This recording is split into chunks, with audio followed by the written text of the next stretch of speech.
Hi hello नमस्कार. श्री स्वामी समर्थ. कशा आहात तुम्ही सगळे? मस्त आहात ना? मस्तच राहा. स्वामी कृपा तुमच्यावर सदैव राहो ही स्वामीचरणी प्रार्थना करते. आजच्या व्हिडिओला सुरुवात करते.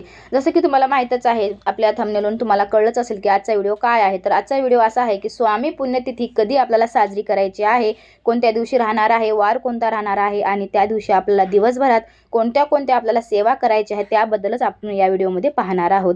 तर स्किप न करता आपल्याला पाहायचं आहे आणि हो, नवीन असाल तर चॅनलला सबस्क्राईब करून घ्यायचं आहे. तर बघा, श्री स्वामी समर्थ महाराजांची पुण्यतिथी राहणार आहे 15 एप्रिल 2026 बुधवार. या दिवशी आपल्याला साजरी करायची आहे. स्वामी समर्थाच्या पुण्यतिथी निमित्त आपल्याला कोणत्या सेवा करायच्या आहे त्याच्याबद्दल आपण पाहणार आहोत. स्वामी समर्थ महाराजांची पुण्यतिथी म्हणले की आपल्या स्वामी भक्तांसाठी खूप दुःखाचा दिवस असतो, पण त्या दिवशी आपले श्री स्वामी समर्थ महाराजांनी त्यांचे अवतार कार्य समाप्त केले होते. अजूनही स्वामी समर्थ महाराज आपल्या स्वामी भक्तांसोबत सदैव राहत आहेत. तर बघा, श्री स्वामी समर्थ महाराज यांनी रविवार दिनांक 30 एप्रिल 1878 रोजी अक्कलकोट येथे वटवृक्ष समाधी मठ स्थानी मध्यकाली आपल्या अवतार कार्याची समाप्ती स्वामी समर्थ महाराजांनी केली होती.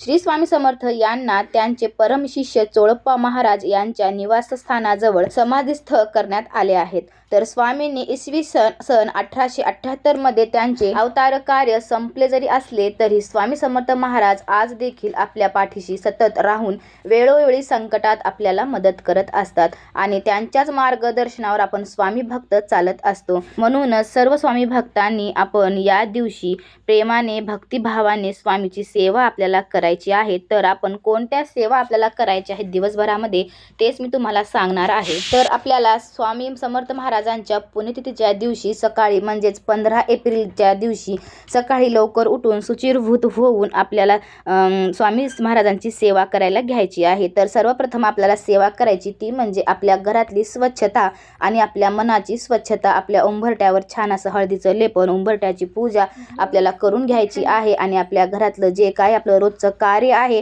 ते संपन्न करून स्वामी समर्थ महाराजांच्या मूर्ती जर असेल तर मूर्तीला आपल्याला अभिषेक द्यायचा आहे. देवघरातली आपली नित्य सेवा आपल्याला करून घ्यायची आहे. स्वामी समर्थ महाराजांना एका पाठावर किंवा चौरंगावर त्यांना विराजमान करून त्या ठिकाणी आपल्याला स्वामी समर्थ महाराजांना पंचामृताने अभिषेक द्यायचा आहे आणि तिथे आपल्याला एक दिवा लावून पाण्याने भरलेला तांब्या आणि थोडंसं आपल्याला जो काय स्वामी महाराजांचा प्रिय असेल किंवा यथाशक्ती जो तुम्हाला बनवणं शक्य असेल तो प्रसाद आपल्याला त्या ठिकाणी ठेवायचा आहे आणि त्याच्यानंतर आपल्याला पठण करायला सुरुवात करायची आहे. तर जसं की मी तुम्हाला सांगितले आहे कालच्या व्हिडिओमध्ये, आपल्याला स्वामी समर्थाच्या पुण्यतिथी निमित्त आपल्याला 7 दिवसाचं श्री गुरुचरित्राचं पारायण आपल्याला करायचं आहे. जर तुम्हाला 7 दिवसाचं करणं शक्य नसेल तर तुम्हाला 3 दिवसाची आपल्याला गुरुचरित्र पारायणाची सेवा आपल्याला करायची आहे. तर 3 दिवसाचं पारायण कसं करायचं आहे तो व्हिडिओ आपला लवकरच आपल्या चॅनलवर येणार आहे. त्याच्यानंतर आपल्याला स्वामी समर्थांची सेवा पुण्यतिथीच्या दिवशीच 15 एप्रिलला करायची आहे. ती म्हणजे श्री स्वामी समर्थाच्या मंत्राचा आपल्याला जास्तीत जास्त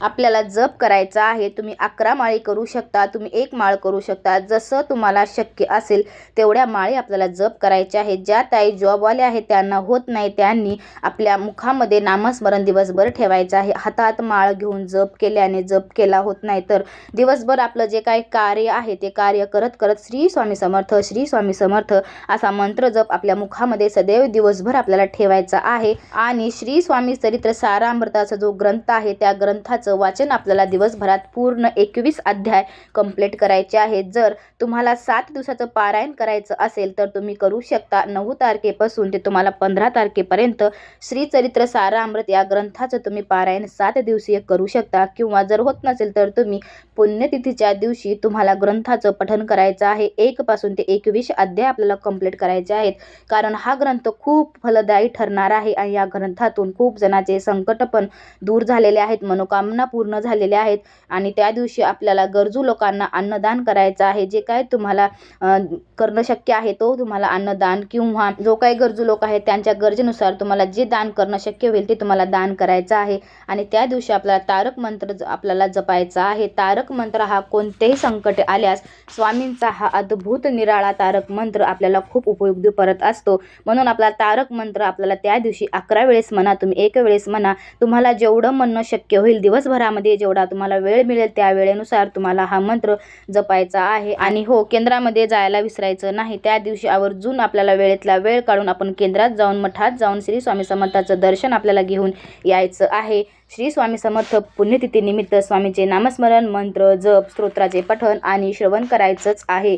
या दिवसाचं औचित्य साधून आपल्याला स्वामी चरित्र सारामृताचं पण आपल्याला पारायण पूर्ण करून घ्यायचं आहे. असाच आपल्याला साधा, सोपा, सरळ आपल्याला मार्ग धरून स्वामी समर्थ महाराजांची सेवा आपल्याला त्या दिवशी करायची आहे. आणि हो, 7 दिवसाची सेवा जी राहणार आहे ती श्री गुरुचरित्राचं पारायण आपल्याला करायचं आहे. ते कसं करायचं आहे आणि उद्यापन आपल्याला कसं करायचं आहे, सविस्तर माहिती आपण आपल्या चॅनलवर दिलेली आहे. खाली डिस्क्रिप्शन बॉक्समध्ये त्यांची मी लिंक देणार आहे, तो पण व्हिडिओ तुम्हाला पाहायचा आहे. तर आजची माहिती तुम्हाला कशी वाटली नक्कीच सांगा. पुन्हा भेटूया अशाच एका माहितीपूर्ण व्हिडिओ सोबत. तोपर्यंत तुम्हा सगळ्यांना श्री स्वामी समर्थ. शेवटपर्यंत व्हिडिओ बघितल्याबद्दल मनापासून धन्यवाद करते. आपल्या चॅनलवर जर तुम्ही नवीन असाल तर चॅनलला सबस्क्राईब करून चॅनलला मदत करायची आहे. बाय बाय सगळ्यांना.